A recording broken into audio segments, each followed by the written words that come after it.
So today I just wanted to make a quick comparison video that I got inspired by watching this other YouTuber. Sorry I forgot her name, but I'll link her channel and info down in the description. But it was her comparing a messenger bag to a backpack. I just wanted to highlight some of the key features, and I threw in this Salomon hiking backpack in for comparison. So what separates these two from this one is one of the key features. These two are waterproof. That one is not, and the ridiculous amount of space that these two have as opposed to this one. First, we could start off with this one. It has a zipper on the top. It's about, I'd say like 4 or 5 inches. Then you got this little metal latch that you undo, and then it's still velcroed. Then you got this giant pocket. A laptop doesn't really fit in here unless you have like a 13-inch MacBook or like a Surface Pro.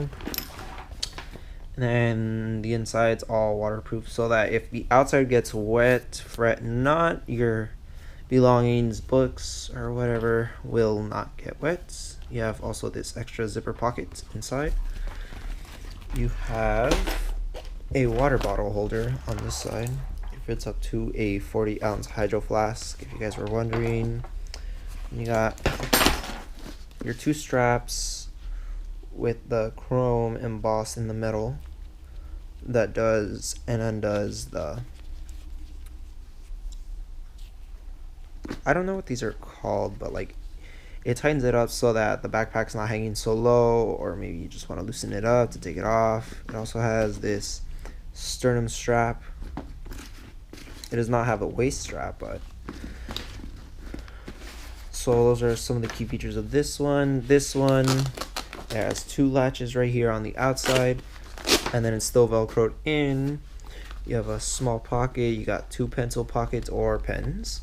You got another zip pocket right here that is waterproof.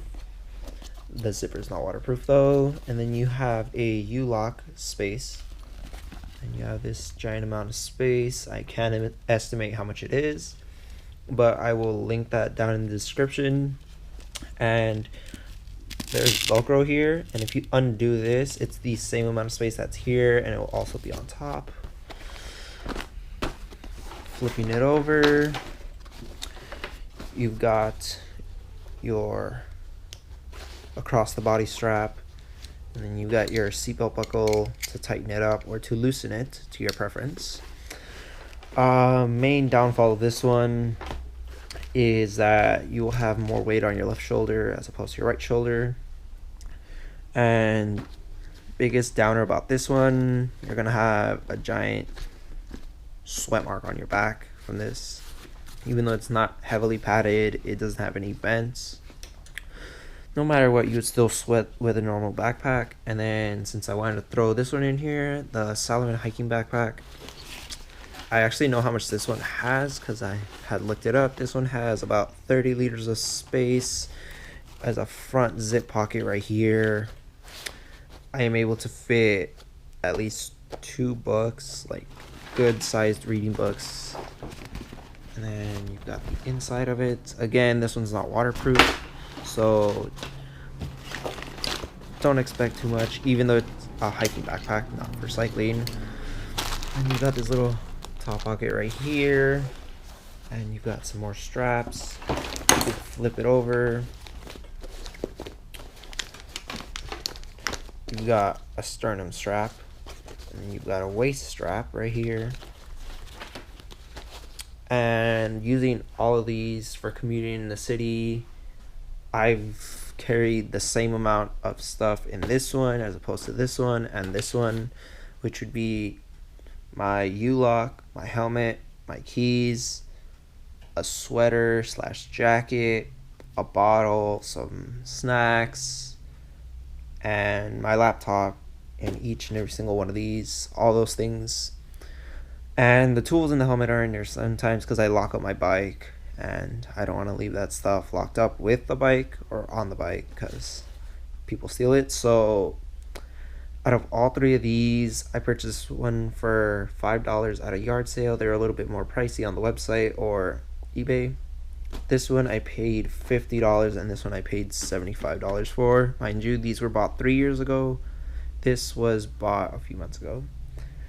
So yeah, the biggest drawbacks of riding with these is the sweat that you will have on your back from this one, the weight and sweat that you will have over your left shoulder / shoulder blade.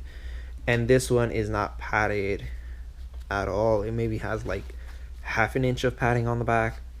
And then since the structure of it is just straight material, there is nothing about it structurally as opposed to these, which are reinforced. This one is just straight material, so everything will just go down on your back. But I've had, again, my laptop, my U-lock, my jacket, some food, water, and it doesn't weigh it down much. It weighs it down maybe half a foot off where the backpack hangs. So backpack's here normally, then it will probably just hang down probably that much more. Take that back, not even half a foot, like a few inches off. So yeah, it's up to you guys, your personal preference, whatever you're doing. If you need to get something off really quick and just get going, messenger bag, or if you got to carry a lot more stuff and don't feel like carrying it just on one shoulder, you got your chrome backpack. And if you want to experiment, I've also tried the Hershel Supply America backpack. That one is heavily padded. It's just for commuters that do walking distances, or if they go in a car or anything. That one is what it's for. I do not recommend it for commuting. The reason being because it's heavily padded, you will sweat a lot more, but it is comfortable, but it does not have nearly as much space as all these three do individually. And yeah, that's the video for today.